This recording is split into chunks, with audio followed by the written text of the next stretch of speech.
Thank you for staying. We appreciate your company. First, former Majority Leader Kyei-Mensah-Bonsu is this afternoon calling for an immediate insurance policy for all military helicopters following last week's crash that claimed the lives of 8 Ghanaians, including the Defense and Environment Minister. The final funeral rites for 6 of the 8 victims are scheduled for tomorrow, Friday, as the burial for Dr. Mutala Mohammed and Alhaji Muniru Limuna has already been done. Speaking on a special tribute edition of PM Express, Kyei-Mensah-Bonsu revealed that currently none of Ghana's military helicopters is insured and urged the government to take steps to insure the entire fleet. The military helicopters are not insured.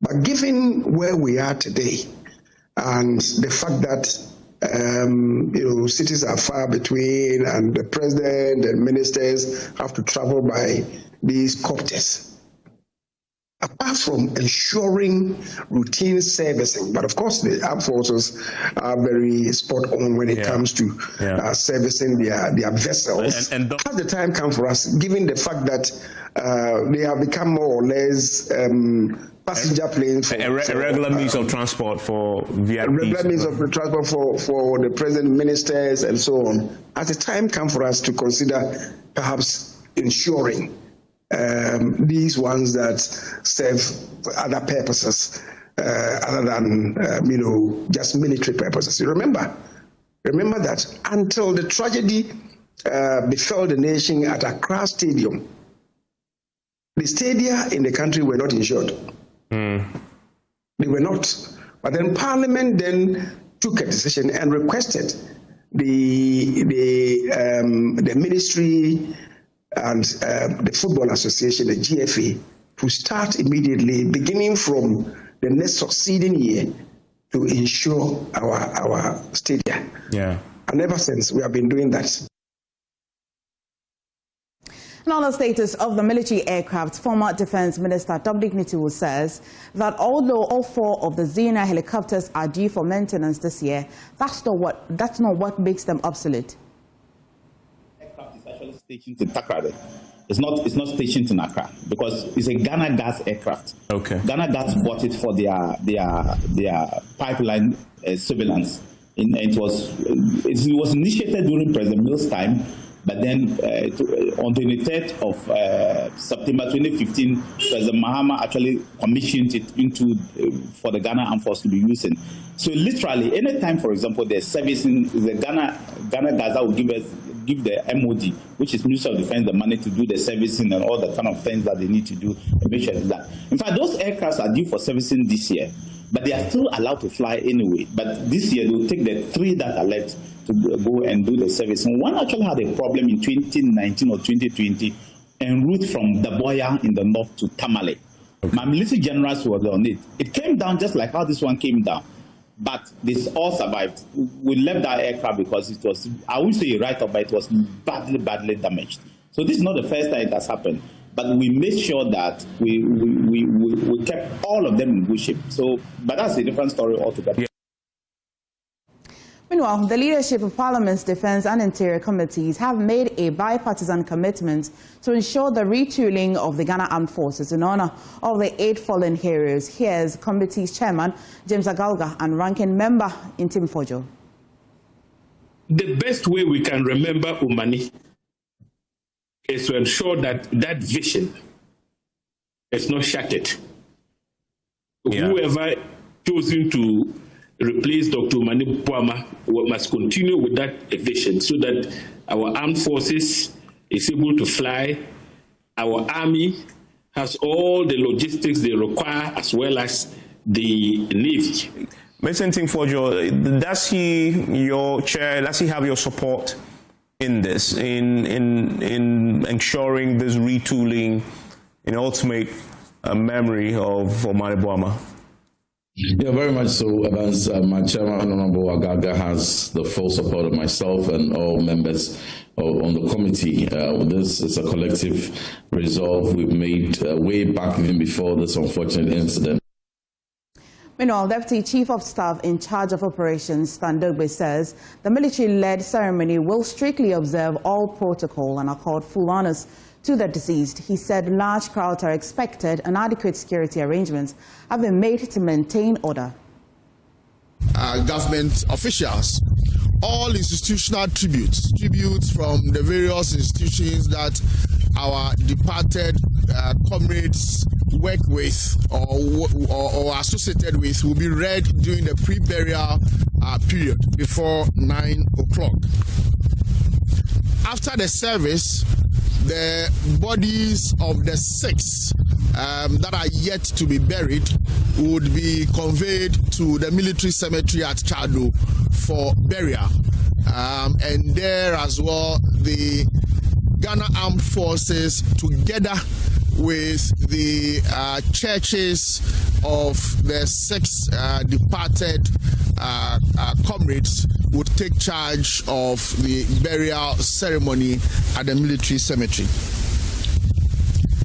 Because of the rather large number of people that will be expected tomorrow, a number of measures have been taken to ensure that we have a very solemn ceremony.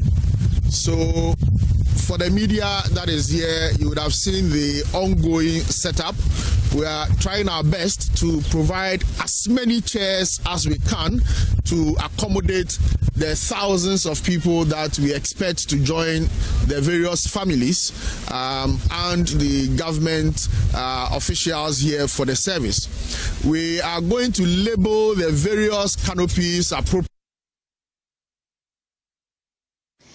He says the Chief of Staff, Julius Debra, has directed that all donations from institutions to the government in support of the funeral service will be shared equally among the families of the 8 deceased persons. Companies and individuals have made some donations of items, water, drinks, floral tissue, and other things to the government for this funeral, and he has directed that all those items should be delivered to the 8 families. So right from this morning, we're beginning the distribution of the items that we've received from a number of companies: Guinness Ghana Limited, Ghana Water Company Limited, Vena, Casapreco Ghana Limited, Twellings Ghana Limited, Floral Tissue, and others. Will be handing them over equally to the 8 families that lost their loved ones in the Wednesday, August 6th disaster. Thank you very much, and we'll see you tomorrow. Well, my colleague Maxwell Agbagba is at the Black Star Square and joins us now. Maxwell, the military provided details about the funeral service. Give us more. Yes, exactly.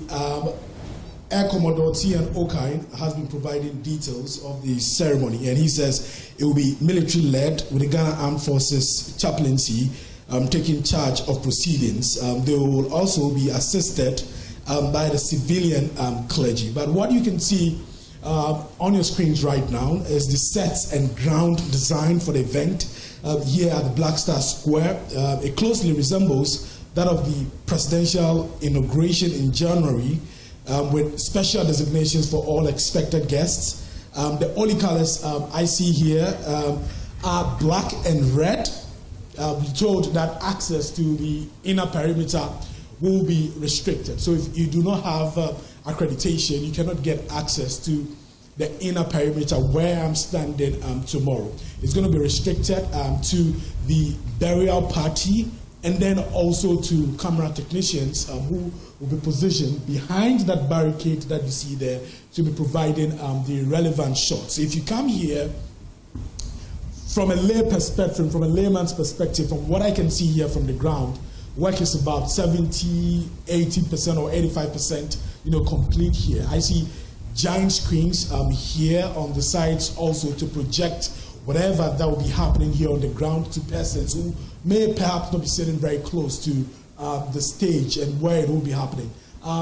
Just some minutes ago, we had the burial party and then military personnel also here on the ground. They ended their dress rehearsal just about 30 minutes ago, and they have been rehearsing with coffins draped in the Ghana flag. But of course, this is just a dress rehearsal for tomorrow's occasion. But what you can see right now is the team on the ground still busily preparing the place for tomorrow's event. We can hear from Air Commodore Okai, who's been providing details about how the event is going to be military-led, that with civilian assistance. Will essentially be military in nature.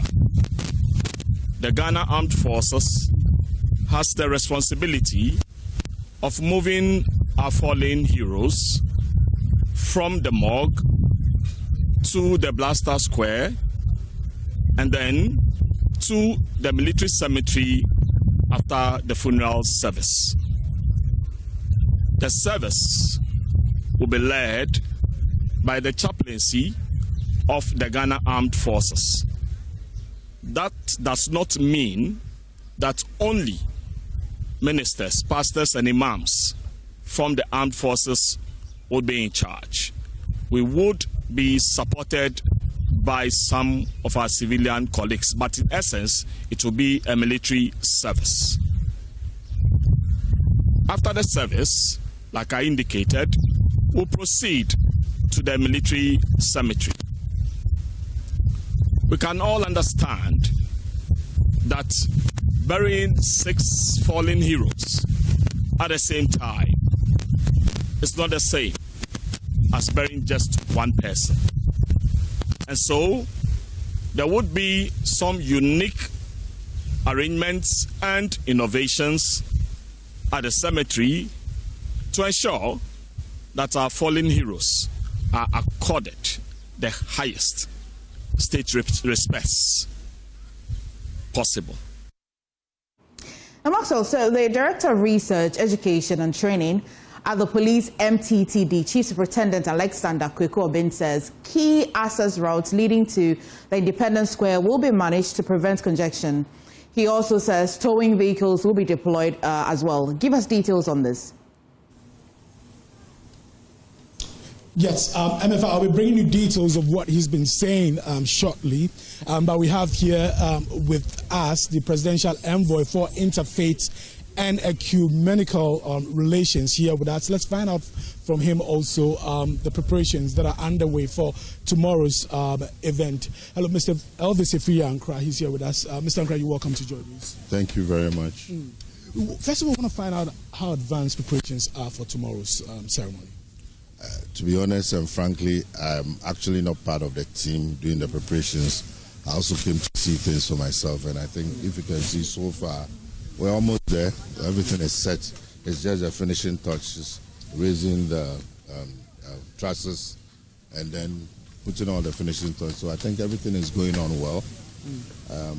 You know, it's a mixed feeling. You know, this is where the president was sworn in, and this is where our colleagues are going to have their final departure ceremony. So we just pray that tomorrow everything will go well, and then we can have a certain measure of closure. You cannot have complete closure, but at least this ceremony also is another stage in the grieving period. So we pray that everything goes well. Some days ago, you came out, you released a statement on prophecies, and I'm sure you've seen some of the criticisms that have been, put forward by some persons after that release. I just want to find out from you what you make, of that. You have a prophecy for me? Not yet. People say my office is a collector of prophecies. I think that first of all, I got my appointment letter about 2 weeks ago. So people haven't heard about the appointment, people didn't know about it, people didn't know about the office. So that alone was a problem. And then when the statement came out, we did not define the office, because that was not the purpose.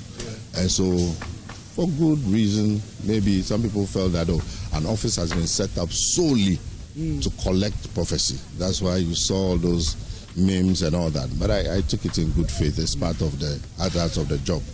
But importantly, the office is meant to coordinate with all the various religious bodies, Christian, Muslim, and other faiths, and to help foster unity and oneness in the country, both locally and across the sub-region. And the religious community, if you look at the last population census, the religious community constitutes over 90% of the entire population. So they are critical in the society. I've heard people say government should focus on governance and allow churches to do. They say Ghana is a secular state. So why make it? Yeah, but what is governance? Governance is the government is to ensure the interests of the citizens are protected and advance those interests. Now, Christianity, Islam, or faith has become part of our society. I mean, 90% of the population. So it's your reality that you have to deal with. And then we've had situations where there are thousands, millions of very, very good pastors, but you have situations where a few of them, the things they say and do in public, tend to cause fear and panic. And unfortunately, within this period when the country is grieving, you have situations where people say, well, we foresaw it, but we couldn't get access to officialdom. And can you imagine, my name is my brother. Well, close. Somebody says, look, I tried to call him. I saw the videos, whether it was really before. He says he saw it. Maybe, bro, Charlie, this is before we hear. Maybe go by road or something. We won't be here today. So it's within that context that we said, look, if you have a prophecy, so it's not all prophecies. It's not even all prophecies about state officials or even the president. We're saying that those that are sensitive and delicate and have security implications. So if you look at the whole cohort of prophecies that people give, 90%, maybe 5%, 2% of those prophecies that are sensitive. For example, if you say a Ghana Air Force plane is going to crash, whichever way, it's a security matter. So those specific ones, we are saying that don't put it out there in a raw form. That will create problems. You've been complaining that you don't have access to officialdom. We've created a WhatsApp platform and created an email address. Send it to us, and then we will review. Then review became a problem. So review, and then I went to the Bible. The Bible is very clear that we should test prophecy. So test means that there is the room for review. Okay, to assess, to evaluate. So maybe we should have used all those words. There's nothing strange about assessing the prophecy, whether there is substance in it, because some definitely will be chaff. There's a lot that is coming that is chaff, complete bogus, that will be thrown into the dustbin. But there may be a few that may have some substance, and then you if you need to speak to the people for further clarification, you do that. If you need to call them for the meeting. And again, this business of everybody wants to meet the president. You will not meet the president. Let me make that very clear. You will not meet him. Maxwell will bring us more on this particular interview on the polls. However, Cardinal Peter Appiah-Texan, Chancellor of the Pontifical Academy of Sciences and Social Sciences, says the Church can no longer remain a silent observer in the war against Galamsey. His comments follow the tragic deaths of 2 cabinet ministers and 6 others in the helicopter crash on their way to Obuasi. To the launch of a community mining initiative with more than 60% of the nation's water bodies now poisoned by mercury and cyanide and close to 5,000 hectares of protected forest destroyed. The Cardinal warned that Ghana may be heading for an environmental disaster that could haunt generations. There's no way we can treat creation or nature anyhowly and expect that our own lives on earth would also be successful or profitable, because we depend a lot on creation. It's so very clear. So it's so clear around us that our disregard for concern for nature and creation is leading to a whole lot of disasters which affect and impact our life. So one might simply say that we cannot abusively treat the environment without thinking about abusively treating our own lives, And this is not to talk about people of faith or religious people. Religious people praying with the Bible read in Psalm 19 how creation reveals God. You get rid of the vegetation, denudation, you get rid of the topsoil, that's for agriculture, only to get to this. So you get precious metal, but in the process destroy what feeds you and what nourishes you. So it's an activity which is not sustainable. And if we still need to get the metal, then let's find a sustainable way of doing this. We'll still bring you more of that interview on the Pulse later on today. But in an uncommon break from the usual political sparring, the opposition NPP paid a visit to the NDC's headquarters, not for a debate, but to share in the sorrow over the Z-9 helicopter crash that claimed the lives of 5 NDC members and 3 others. But what really happened off camera? Maxwell Aklobutu reports. In a scene field of predicted, the opposition New Patriotic Party traded political sparring to solidarity, paying a rare visit to the governing NDC's national headquarters. They shared jokes and funny moments.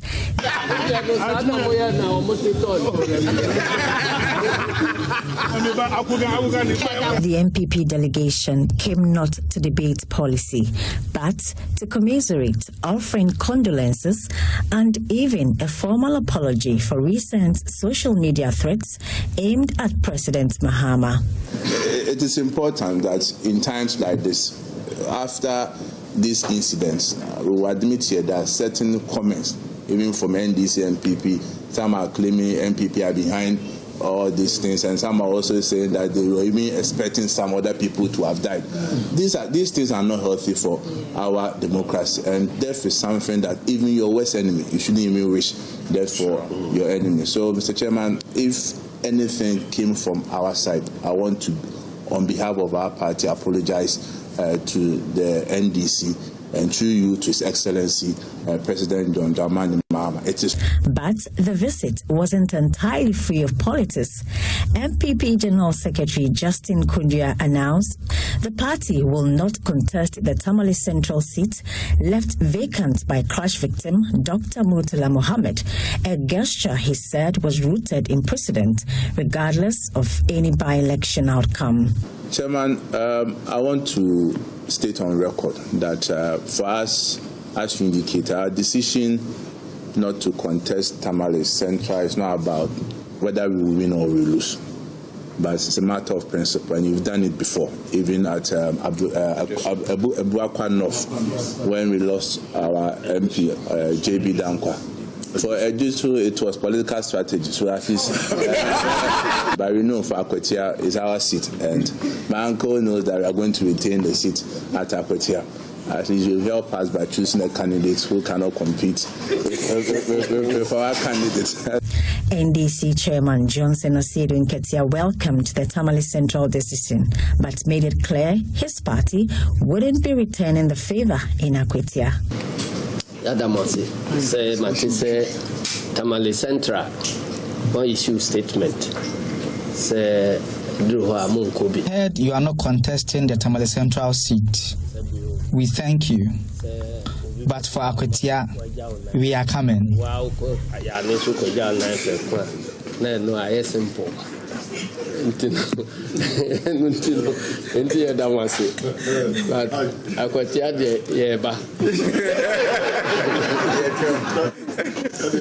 Between the politics. Now, the 2024 elections may have been largely peaceful, but observer missions say the country must act now to strengthen its democracy. Their recommendations call for sweeping reforms, from lowering the presidential eligibility age to boost youth inclusion, to introducing gender quotas for women in parliament, tightening campaign finance law, combating misinformation, and improving voting access for persons with disabilities. Here is a report on the findings of the Compendium of the Election Observers. Both the Commonwealth and African Union missions say Ghana's youthful population is locked out of leadership.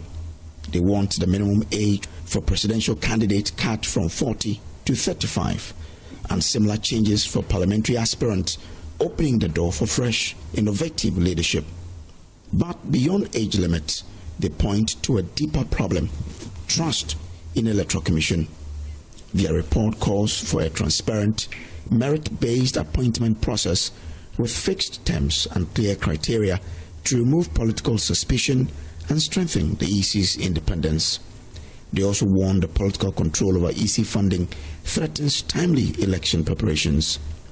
Their solution: a sustainable, non-political financing model that ensures the Commission can operate without budget delays or interference. Security was another focus. They recommend full enforcement of Ghana's vigilantism law, more trained officers at coalition centers, and stronger peace-building programs to diffuse tensions. And to clean up Ghana's politics, they propose a sweeping campaign finance law requiring full disclosure of political donations, placing caps on spending, and even exploring public funding for parties. The 2024 elections, Ghana's 9th since returning to multi-party democracy, was peaceful, but came amid economic hardship, public distrust, and fears of unrest. Observers say the reforms must be in place long before Ghanaians head to the next polls. Let's speak now to Cosmos Kwame Akoli, who served as a development consultant with IDEC and has compiled this report. Thank you for joining us today on the news. As someone who compiled and refined the Election Observer Mission's recommendations, what would you say were the most urgent reforms Ghana needs to implement before the next elections? Thank you.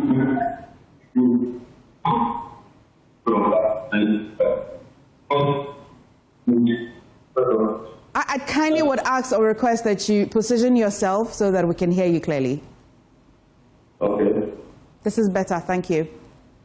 Right. So first of all, thank you once again for this opportunity. I also think we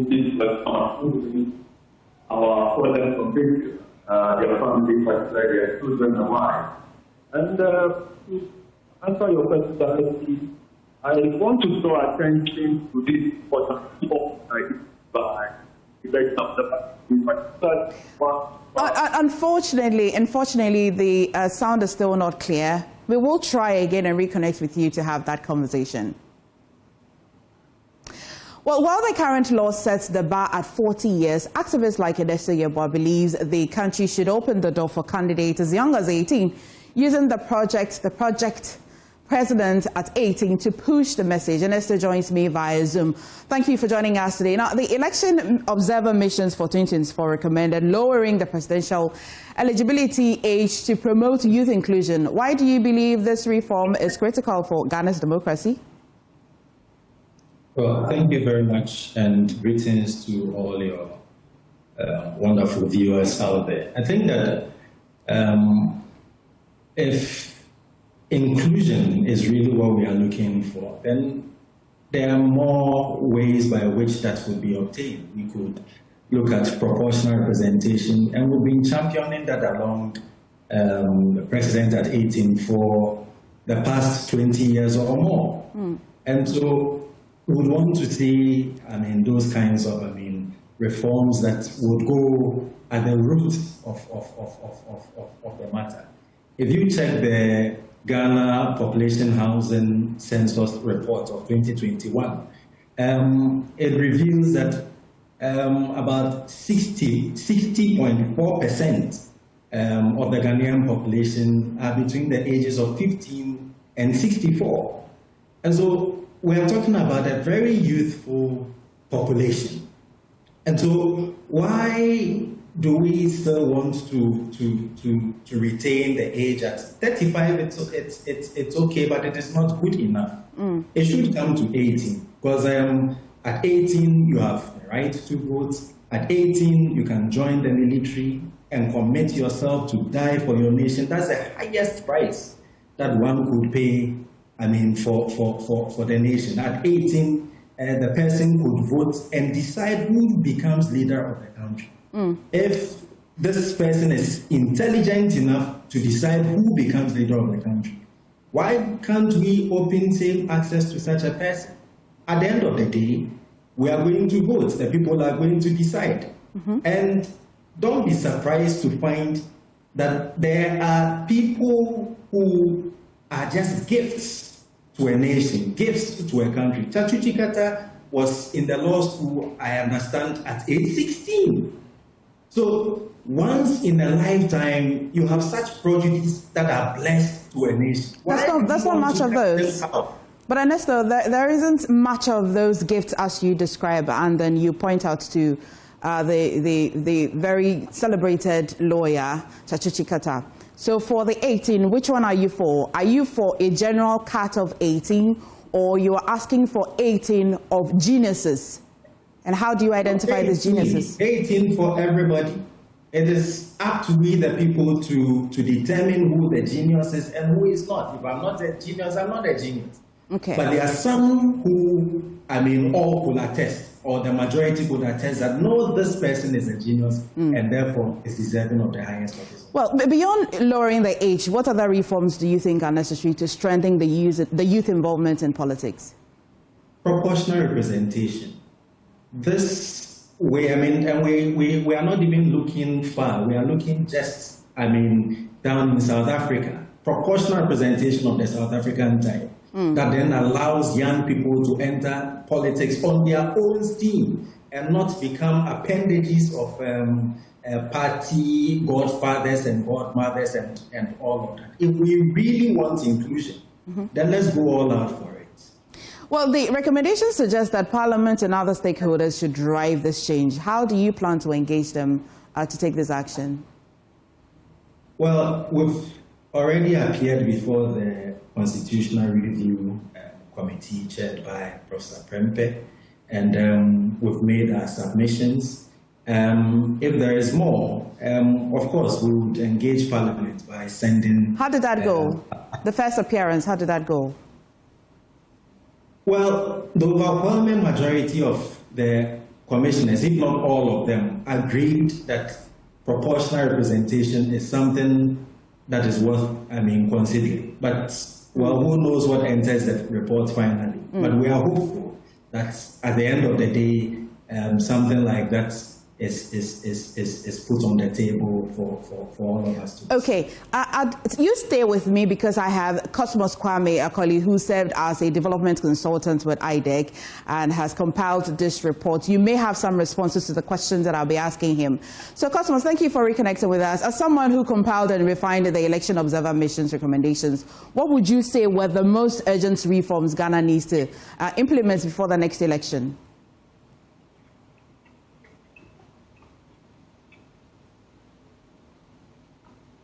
Do I have Cosmos?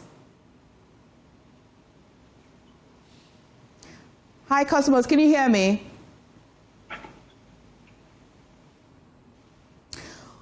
All right, then. I'd come back to you, Ernesto. Maybe you wrap with your final words for me. Yes. And also the reason why we are advancing proportional representation is also for women representation. How many women do we have in our parliament? How many women do we have constituting governance? And yet, women constitute about the majority in terms of the population demography in Ghana. So for how long are we going to keep women out and away from decision-making processes and from the decision-making tables in our country? If we really want inclusion, like I said, we have to consider proportional representation. It would enhance youth representation, it would enhance women representation, and if we want to include other demographics like persons living with disability, it would enhance that demography as well. Ernesto, thank you for joining us today. Now away from that, fire officers moved in swiftly to contain a ravaging fire at the commercial enclave of Ho Technical University in the Volta region, preventing any casualties. The officers, numbering over 10, under the lead of the Ho Municipal Fire Commander Divisional Officer Sete,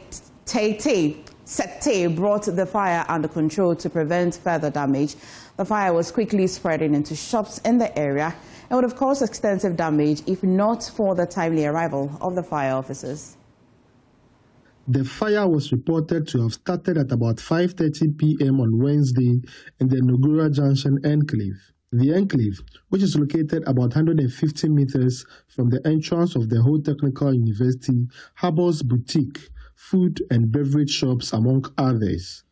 According to an eyewitness, the inferno started from the kitchen of one of the eateries around. Store the coming around 5:30.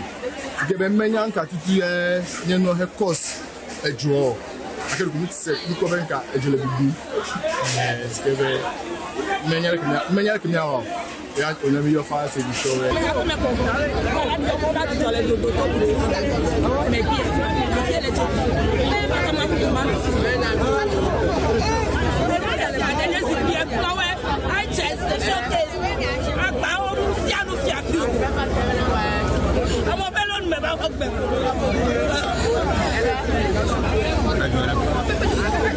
A shop owner who wishes to remain anonymous believes the fire was triggered by an intermittent power supply experienced in the area earlier.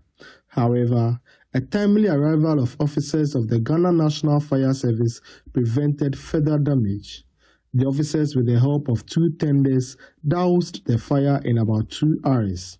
Divisional Officer 2 Septe said that it was challenging for them to completely put out the fire. Anytime we go to a fire scene, we are begging that they should have patience for us. We are the professionals, they should allow us to do our work. They shouldn't come and struggle the hose with us. It happens, that was a Shama. One civilian was dragging the hose. And very unfortunately, there was electrical distance, so it electrocuted the person. So we are appealing to the public, they should give us the space for us to do our job. We are professionals. Thank you very much. How long did it take you to put out the fire? Exactly 2 hours. Exactly 2 hours. How challenging has it been? It was very, very challenging. It was very, very challenging because of the combustible materials in the containers. National disaster management officials at the scene said their preliminary investigations revealed that over 10 shops and containers were affected by the fire. Fred Kwame Asari, JoyNews. Away from Ho, Adidoma, the capital of Central Town District, has taken a pioneering step in preventive health care with the inauguration of a free community health kiosk dedicated to blood pressure and blood glucose testing. The project, an initiative of the Wellness Bridge Initiative, founded by Paramount Chief Togbi Kwesigi Kaklaku Ajiban the Fifth, aimed to curb the alarming rise of non-communicable diseases such as hypertension and diabetes in the district. Strategically sited near the market and lorry station, the facility eliminates key barriers to early detection, bringing life-saving health checks directly to residents. Ivy Setoji has more in this report. Strategically located near the market and at the Domino station, the facility brings essential health checks to the doorstep of residents, removing one of the key barriers to early detection and treatment. Speaking at the launch, the chief of Adidome, Togbi Kwaseni Kaka Klolo Achima, explained the motivation behind the project. I see a lot of young people dying in their prime age, and I see some, suffering from stroke, and I see them as a result of high blood pressure and then diabetes. Some of them have become disabled in many ways. These are people ordinarily you would say that are not old. I mean, they are people in their prime, and for me, it is a kind of preventive health initiative. And so that is what motivated me, and that's how it started. So, as I said, this is not just the health kiosk is just one of the pillars. It's the awareness creation, doing advocacy, getting people to be aware that they could be in danger. Chairing the events, Dr. Alec Blame Kobla Apatokbo, CEO of Independent Power Generators, Ghana, said the kiosks will help address the country's healthcare staffing challenges. The doctor-patient ratio we have in the country is not the best. How many patients will a doctor attend to in a day or in an hour? If we have this facility here that with the health officials, manning can easily tell people what their health status is, I think we are going somewhere. Issues of health can easily be attended to and minimize the rate at which we are losing our loved ones. You're watching News Today, and human resource management expert Dr. Francis Adukro has recommended that employers consider giving staff 2 days off within the normal 5-day work week, arguing that the move could significantly enhance productivity. Speaking on the polls, he explained that well-rested employees are more likely to deliver better results and show greater commitment to their work. Studies have shown that the best way to get a lot from your employees is to make sure, even within the normal 5 working days, is to make sure you give them 2 days off within that normal 5 working days. So effectively, workers are productive when they work those 3 days. And if you ask me, what would be my preference? Of course, I would tell organizations that, for me, particularly in our typical environment, I would recommend we give workers off Fridays and Mondays off. Fridays and Mondays off. Yes, Fridays. We work from Tuesday, Wednesday, Thursday. It's simple. And let me explain the logic to you. Please tell me. You know, in Ghana, because of our collectivist culture, more often than not, we have these funerals arrangement, and it's not going to go away. We have weddings, engagement. It's not going to go away. So on Friday, when workers are already working, by 12 o'clock, they've checked out. They are thinking about how they can attend the next funeral. They are thinking about how they can meet a friend to hang out, And on Mondays, we also go to church and have other activities. Right. So on Mondays, to attend, most of workers also come to work exhausted. But that'll be 4 days off and 3 days work. No. Effectively, they have their normal rest days. Okay. Which is Saturday and Sunday. So true flexibility should emerge from the working days and not the normal rest days, except that you run a shift work where it's around 24/7. So the rest days are also part of it, where I pay you overtime. But because I run 24/7, I do that. But that flexibility needs to come back. On that note of 2 days of work week, stay with us a small. Welcome back to Business here on JoyNews Today. My name is Winston Taki, and our first business story. Some players in Ghana's cryptocurrency sector have welcomed the Bank of Ghana's plan to regulate the industry this year. Web3 Africa Group CEO Del Titus Bauer says the move will boost innovation, investor confidence, and growth in the blockchain ecosystem.